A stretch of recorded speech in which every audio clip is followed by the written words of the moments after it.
संघ में महापरिनिर्वाण की इच्छा बताई। 80 की अवस्था जब होने को आई, महात्मा बुद्ध ने संघ में महापरिनिर्वाण की इच्छा बताई। सुनकर संघ के बौद्ध भिक्षु बिलख बिलख कर रो पड़े।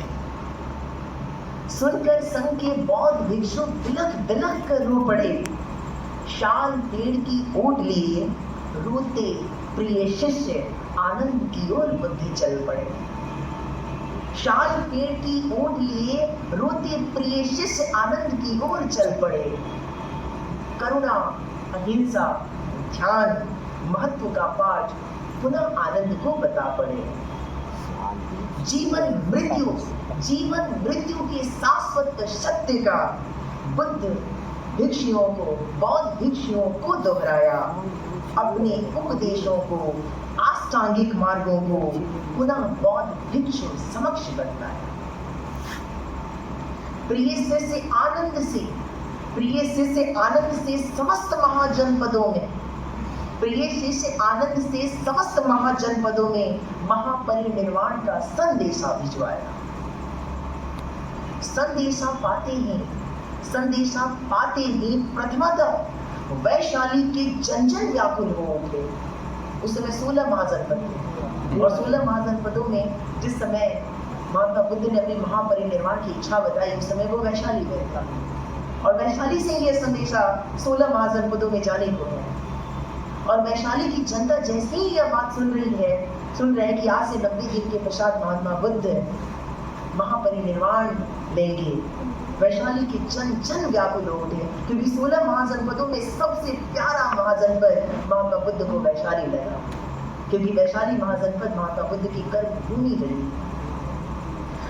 संदेशा पाते ही प्रथमतः वैशाली के जन व्याकुल हो उठे। वैशाली के प्रजाजन भगवान बुद्ध के पीछे ऐसे दौड़ पड़े मानो जैसे त्रेता युग में राम वनवास गमन की खबर पाते प्रजाजन पीछे दौड़ रहे। अद्भुत चित्र कुछ उभर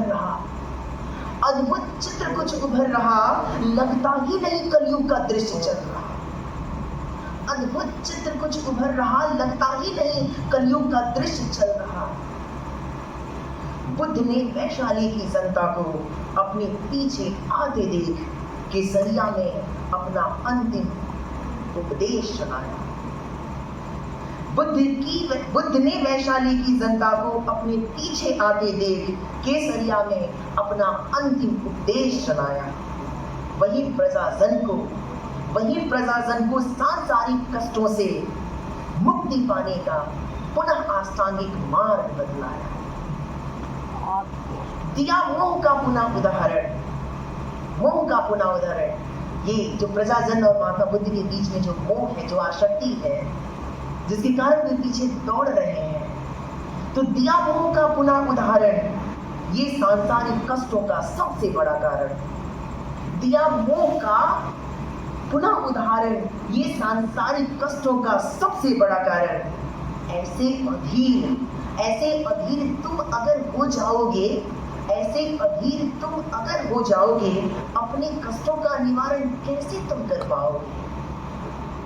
ऐसे अधीर तुम अगर हो जाओगे, अपने कष्टों का निवारण तुम कैसे कर पाओगे? बुद्ध के धम्म का असर हुआ, त्रेता युग में भी ना ऐसा हुआ। बुद्ध के धम्म का असर हुआ, त्रेता युग में भी ना ऐसा हुआ। रोते बिलखते प्रजाजन को ऐसे ही ना छोड़ा। रोते बिलखते प्रजाजन को रात्रि अंधेरे में न उन्हें छोड़ा, अपने ज्ञान से उन्हें प्रकाशित किया। भगवान श्री रामचंद्र जब 14 वर्ष के वनवास के लिए जा रहे थे, तो अवध की जनता, अवध की प्रजाजन भी उनके पीछे पीछे जा रहे थे कि राम जहाँ रहेंगे मैं वहीं रहूंगा। और सरयू नदी के तट पर जब वे पहुंचते हैं, तो रात्रि के अंधेरे में ही चुपके से ही राम, लक्ष्मण और सीता प्रजाजन को रात्रि अंधेरे में ही सोते हुए उन्हें छोड़कर निकल जाते हैं। लेकिन बुद्ध ने ऐसा नहीं किया। बुद्ध ने अंत समय में भी अपने प्रजाजनों को अपने ज्ञान से आलोकित किया, उन्हें प्रकाशित किया और उन्हें अपने घर लौट जाने का उपदेश दिया। बुद्ध के धम्म का असर हुआ, त्रेता युग में भी ना ऐसा हुआ। रोते बिलखते प्रजाजन को रात्रि अंधेरे में ना उन्हें छोड़ा, अपने ज्ञान से उन्हें प्रकाशित किया। बुद्ध ने वैशाली की प्रजाजन से अंतिम विदाई ली। बुद्ध ने वैशाली की प्रजाजन से अंतिम विदाई ली। सदा हाथ में लिए भिक्षा पात्र, सदा हाथ में लिए भिक्षा पात्र उपहार स्वरूप दी। भिक्षा पात्र प्राप्ति स्थल पर वैशाली की गण ने, वैशाली गण के जन ने स्तूप बनाकर बुद्ध की शिक्षा के प्रसार का संकल्प लिया। आज वहीं पर केसरिया बौद्ध स्तूप है जो चंपारण में संसार का सबसे ऊंचा बौद्ध स्तूप, और माना जाता है कि उस बौद्ध स्तूप में भगवान महात्मा बुद्ध का भिक्षा पात्र रखा गया है। घोषित निर्वाण की तिथि आ रही है, वो 90 दिन पूरे हो गए हैं, 90 दिन होने को है जिस तिथि को महात्मा बुद्ध निर्वाण को प्राप्त करने वाले हैं। घोषित निर्वाण की तिथि आई। पावा के प्रिय शिष्य, पावा के प्रिय शिष्य चुंद ने भगवान को खीर खिलाई। पावा के प्रिय शिष्य चुंद ने भगवान को खीर खिलाई। भगवान बुद्ध बोले, भगवान बुद्ध बोले, मेरे जीवन में 2 भोजन सबसे प्यारे न्यारे हैं। भगवान बुद्ध बोले, मेरे जीवन में 2 भोजन सबसे प्यारे न्यारे, जिसे खाकर मैं हुआ निखार। ऐसा माना जाता है कि चुंद ने भगवान भोजन को जो खीर खिलाया वो खीर विषाक्त था, जहर था। लेकिन महात्मा बुद्ध की दृष्टि देखिए कि महात्मा बुद्ध जानते हैं कि यह विषाक्त भोजन है और इस विषाक्त भोजन को खा करके मैं इस देह का त्याग करने वाला। लेकिन उनकी करुणा का वो दृश्य देखिए कि वहां अंत समय में भी वो उस भोजन को प्यारे और न्यारे बता रहे हैं, ताकि मेरी मृत्यु अगर इस विषाक्त भोजन को ग्रहण करने के पश्चात भी हो जाए तो मेरे समस्त भिक्षु इस चंदू को मार न डाले, क्योंकि हजारों लाखों बौद्ध भिक्षु उनके पीछे थे, उनके अनुयायी थे। लेकिन वहां पे भी उन्होंने चुंद को बचाने का प्रयास किया। चुंद की मंशा नहीं रही होगी कि भगवान बुद्ध को विषाक्त भोजन दे, वो उसके पीछे क्या दृश्य रहा वो आज भी अनसुलझा हुआ। भगवान बुद्ध बोले, मेरे जीवन में 2 भोजन सबसे प्यारे न्यारे, जिसे खाकर मैं हुआ निधान। प्रथम सुजाता के हाथों की खीर, प्रथम सुजाता के हाथों की खीर, जिसे ग्रहण कर मुझे मिला बोधिसत्व का ज्ञान। प्रथम सुजाता के हाथों की खीर, जिसे खाकर मुझे मिला बोधिसत्व का ज्ञान।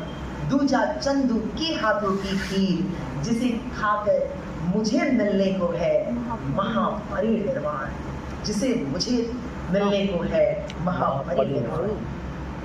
रात्रि के तीसरे पहर में मैं करूंगा अपने देह का त्याग।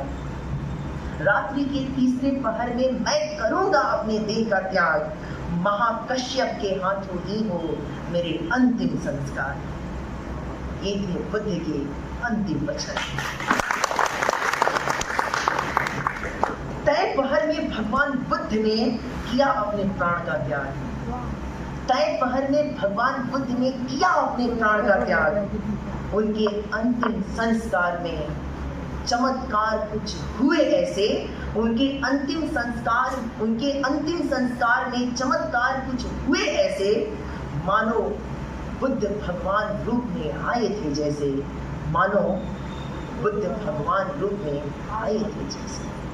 उनके अंतिम समय में जो घटना घट रही है, वैशाख की पूर्णिमा को जब वो अपने देह का त्याग करते हैं तो उस समय साल के वृक्षों पर फूल नहीं आते हैं, लेकिन जैसे ही उनके देह से प्राण निकलने को होते हैं, शाल के वृक्ष जो है फूलों से लद जाते हैं और भगवान के ऊपर पुष्प वर्षा करने लगते हैं।